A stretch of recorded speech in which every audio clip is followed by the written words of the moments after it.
So I just smoked a deer on the way home with loaded logs.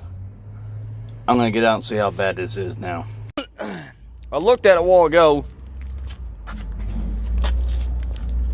I don't know what she...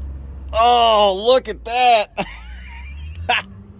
There's all kinds of hair and gut in here. So obviously she hit up front.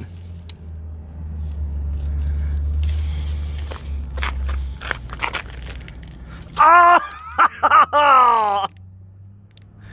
Didn't hit the headlight, grill, fender.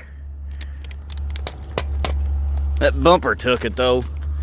And then it chewed her in here. She come back and hit the fuel tank. About took my daggone step off. Look at that.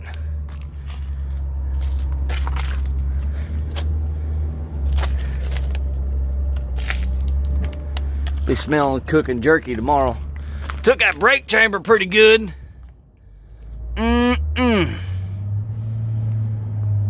I felt thud, thud, thud. So I think the trailer got her too. Some more of it on the tire.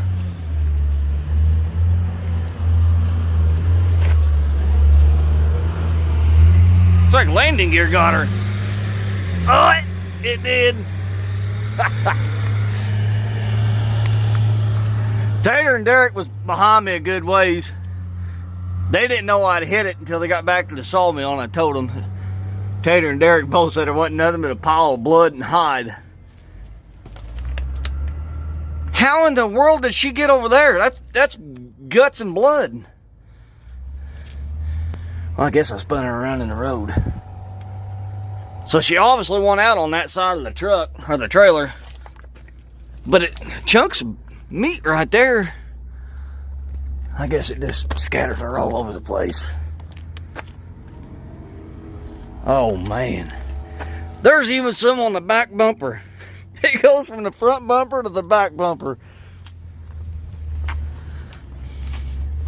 Look at all that. That's blood. Whew.